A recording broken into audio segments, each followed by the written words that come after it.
दोस्तों मैंने एक पोस्ट किया था कि क्रेडिट बी लोन से क्या प्रॉब्लम है आप लोगों को। उसका मैंने 4 क्वेश्चन का आंसर के लिए मैंने एक पोस्ट किया था, जिसमें कि फर्स्ट है ईएमआई नहीं है, सेकंड है कॉन्टैक्ट पर कॉल, थर्ड है लोन ओवरड्यू, फोर्थ है होम विजिट। और एक बात मैं बताऊंगा कि लोक अदालत में आपको जाना चाहिए या नहीं। तो दोस्तों चैनल को नए देख रहे हैं तो चैनल को जरूर सब्सक्राइब कीजिए, बेल आइकन को दबाएं। लोन से जुड़ी कोई भी इन्फॉर्मेशन आपको मुझसे चाहिए तो आप मेरे इस वीडियो के कमेंट में मुझसे सवाल पूछ सकते हैं, और मेरे व्हाट्सअप नंबर पे भी आप मुझसे कोई क्वेश्चन है तो उसका सवाल आपको आसानी से रिजॉल्व मिल जाएगा। तो दोस्तों पूरा वीडियो देखिए। नमस्कार दोस्तों, आपका मेरे चैनल में हार्दिक स्वागत है। दोस्तों जैसे कि मैंने आपसे कहा कि मैंने एक पोस्ट किया था क्रेडिट बी लोन से क्या प्रॉब्लम है आप लोगों को।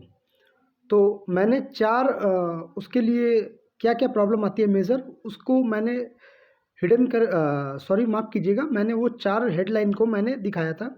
जैसे कि पहले आपके पास ईएमआई नहीं है, दूसरा कॉन्टैक्ट पर वो आपके कॉन्टैक्ट्स पे कॉल करते हैं, तीसरा लोन ओवर ड्यू, फोर्थ आपको डर सताता है कि आपके हाउस विजिट करेंगे कि नहीं। तो ये सारी बात मैं इस वीडियो में बताऊंगा, तो पूरी वीडियो को आप देखिए दोस्तों। जैसे कि पहला होता है ईएमआई नहीं है आपके पास, तो आपने कितने ईएमआई दे चुके हैं और कितने नहीं दिए हैं। मान लीजिए सपोज आपने पहली बार लोन लिया है 3,000 रुपये का, अगर 3,000 रुपये में से आपने कोई भी ईएमआई नहीं दिए हैं तो दोस्तों आपकी जो सिबिल है वो ग्रो होने से पहले ही वो पूरी तरह से ख़त्म हो जाती है। तो दोस्तों अगर 3,000 का लोन आपने लिया है, हर मंथ मतलब आपको 3 महीने का ईएमआई डेट है, 3 महीने का उन्होंने 10 ईयर्स दिया है, तो हज़ार हज़ार हज़ार 3 महीने आप पे कर दीजिएगा तो आपको फिर ज़्यादा क्रेडिट मिलेगा 5,000 का। तो आप क्या कर सकते हैं, आप ये अगर आपके पास ईएमआई नहीं हो तो आप थोड़ी लेट करके आप दे सकते हैं, लेकिन इसमें आपको पेनल्टी लग जाती है। तो फिर आपका सिबिल मतलब जो सिबिल अच्छा होने का था वो सिबिल कंटिन्यू वो ख़राब होती जाती है। तो दोस्तों अगर ये 3,000 का लोन लेते हैं दोस्तों, तो इसको जल्द से जल्द पे कर दीजिए, इससे आपको इन फ्यूचर में कोई भी लोन आपको लेने में प्रॉब्लम नहीं होगी दोस्तों। क्योंकि अभी आपकी करियर स्टार्ट में ही आपने ये 3,000 का लोन लेकर आप डिफ़ॉल्टर बन जा रहे हैं। तो मैं बताता हूँ, अगर ईएमआई नहीं है दोस्तों तो बहुत ज़्यादा घबराने की ज़रूरत नहीं है। मैं इसको एंड में बताऊँगा, इसका सल्यूशन भी मैं बताऊँगा। पूरी वीडियो देखिए दोस्तों। सेकंड आता है वो आपके जो कॉन्टैक्ट्स है रेफरेंस नंबर पे वो कॉल करते हैं।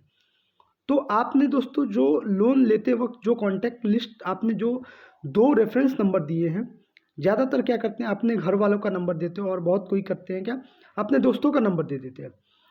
तो अगर ऐसे आपको कॉल आ रही है तो आपको क्या करना चाहिए। अगर ऐसे कॉल आ रहे हैं आपको तो आप जिसने रेफरेंस नंबर दिया है वो रेफरेंस को आप बोलिए कि आप उन्हें नहीं पहचानते हैं। अगर वो 2-3 बार 4 बार 5 बार 10 बार अगर फ़ोन करते हैं, अगर वो सेम बात करते हैं तो उनका कॉल आना स्टॉप हो जाएगा दोस्तों। तो आशा करता हूँ आपको सेकंड नंबर भी समझ में आया। थर्ड नंबर है लोन ओवरड्यू हो जाता है। मान लीजिए आपने 10,000 का लोन लिया था और 5 ईएमआई बनी थी आपकी। अगर आप 10,000 का लोन में आपने 3 ईएमआई दे चुके हैं और 2 ईएमआई आपकी नहीं है अभी आपके पास, तो जब आपके पास हो दोस्तों तब आप पे कीजिए। इससे बहुत ज़्यादा घबराने की ज़रूरत नहीं है। ओवरड्यू होने से दोस्तों हाँ उसमें पेनल्टी लगती है। अगर आप बहुत सारे लोग क्वेश्चन पूछते हैं कि सर अगर ये पेनल्टी किस तरह कम कर दी जा सके। देखिए अगर पेनल्टी कम कीजिएगा, मैं एक आपको एग्जांपल देता हूँ। मान लीजिए आपको बैंक ने 100 रुपये दिए हैं और आप 100 रुपये में से आप अभी 40 रुपये दे चुके हैं, अभी आपको 60 रुपये और देने हैं। तो 60 रुपये जब आपके पास नहीं होते हैं तो आप क्या करते हैं, आप कहते हैं कि वो क्या करते हैं 60 रुपये को फिर बढ़ा के वो 110 कर देते हैं। तो 110 के लिए आप बोलते हैं कि सर ये 10 रुपये कम कर दीजिए। अगर वो 10 रुपये आप कम कीजिएगा तो आपका नुकसान है, क्योंकि वो सेटलमेंट में चला जाएगा, और एक बार वो सेटलमेंट में चला गया तो आपका जो सिबिल स्कोर है वो हमेशा के लिए ख़त्म हो जाएगा, ख़राब हो जाएगा। तो मैं रिक्वेस्ट करूंगा दोस्तों कि अगर आपके पास अगर ईएमआई देने के पैसे नहीं हैं तो आप अभी मत दीजिए। जब आपके पास पूरी रकम आ जाए, मतलब उन्होंने जो कहा था वो पे कर देने से आपका सिबिल भी बराबर 45 टू 90 डेज़ के बाद वो सिबिल अच्छा हो जाएगा। लास्ट आप लोगों का एक सवाल रहता है कि सर होम विजिट, तो होम विजिट किस क्षेत्र में होनी चाहिए? दोस्तों मैं बता दूं, जो लोग वेस्ट बंगाल से है या उड़ीसा से है, उड़ीसा में अक्सर क्या करते हैं, क्रेडिट भी वो पुलिस की धमकी देते हैं कि आपके घर पुलिस आ रही है, उनकी लोकल लैंग्वेज में। तो वो अगर ऐसी करते हैं तो आप बिल्कुल डरिए मत, क्योंकि अगर आपको पुलिस का डर सताता है, यहीं पर आपकी कमजोरी है, उनको पता चल जाती है। अगर वो कहते हैं कि पुलिस से बोल रहा हूँ या ये लोकल थाने से बोल रहा हूँ, तो आप बेझिझक पहले उनको बोलिए कि आप सर बात कीजिए, सर आप अपना आई कार्ड मुझे भेजिए मेरे व्हाट्सएप पर।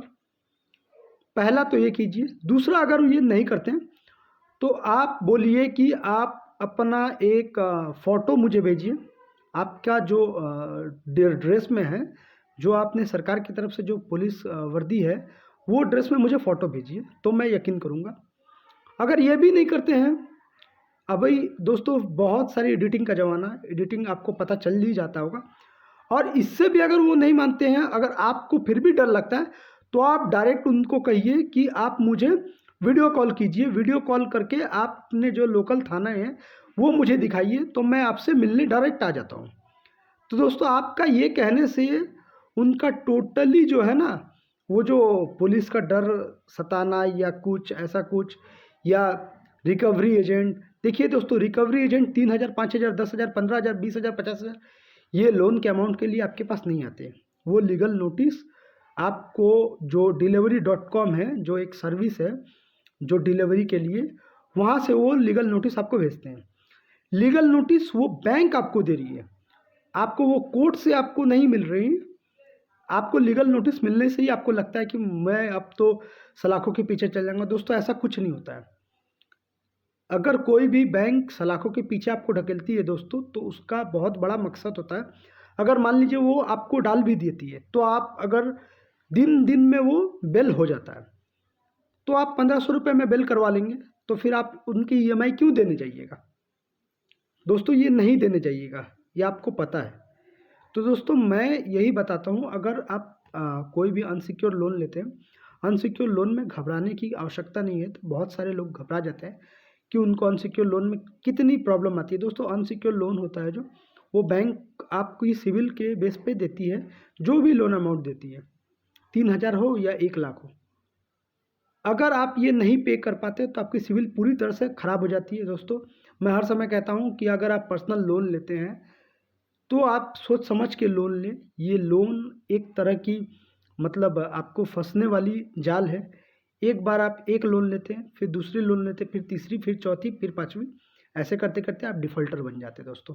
ये दोस्तों मेरी बात हर समय याद रखिएगा। ये बात आप मिला भी लीजिएगा कि आपने एक लोन लिया, दो लोन लिया, तीन लोन लिया। ये करते करते आप एक समय ऐसा आता है कि आप डिफ़ॉल्टर बन जाते हो, आपके पास ईएमआई देने के पैसे नहीं रहते, और लगभग आपको उस पास सेटलमेंट करने के भी पैसे नहीं रहते। तो दोस्तों आशा करता हूँ आपको ये बात क्रेडिट बी की अच्छी तरह से समझ में आई है। ये क्रेडिट बी की नहीं, हर कंपनीज की बात है दोस्तों। एनबीएफसी जो आपने ऐप से पर्सनल लोन लिया है, ये हर कंपनी की बात है। अगर आपको वो कंपनी डराती है दोस्तों, मैंने एक पिछले वीडियो में एक वीडियो किया था कि आपको कोई भी डरा रहे या धमका रहे, एक नंबर पे, वो मेरी वीडियो को आप चेकआउट जरूर कीजिए, डिस्क्रिप्शन में उसका लिंक मैं दे दूंगा। आपको वहाँ पर आप कंप्लेन कर सकती हैं, आपके साथ क्या हो रहा है नहीं हो रहा है। अगर कंप्लेन करेंगे तो 100% 24 घंटे में आपका वहाँ से कोई ना कोई रिज़ॉल्व आपको मिलेगा ही, और आप बहुत ही अच्छी, मतलब फील महसूस कीजिएगा। और दोस्तों गलत कदम की ओर मत बढ़िए।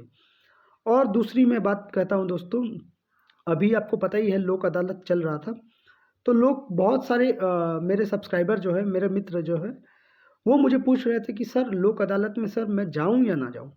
देखिए लोक अदालत में अगर आप जाते भी हैं तो कोई कागज़ पे साइन मत कीजिएगा। अगर आपके पास सेटलमेंट के लिए पैसा हो तो ही आप जाइए, सेटलमेंट करवाइए। अगर आपके पास सेटलमेंट के लिए पैसा नहीं है कोई तरह की, तो आप गलती से भी मत जाइए। वो कोई ना कोई बहाने से आपको अगर सिग्नेचर करवा लेते हैं तो वो आपके लिए बहुत ही प्रॉब्लम आने वाली है।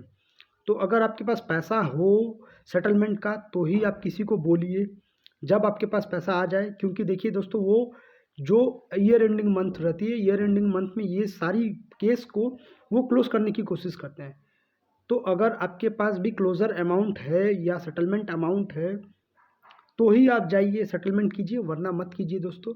अगर कोई भी ऐसे परेशानी आती है, अगर आपको बहुत डर लग रहा है तो आप मुझसे बेझिझक व्हाट्सएप में बात कर सकते हैं दोस्तों। तो आज के लिए इतना ही, मिलते हैं नेक्स्ट वीडियो पे दोस्तों। नमस्कार।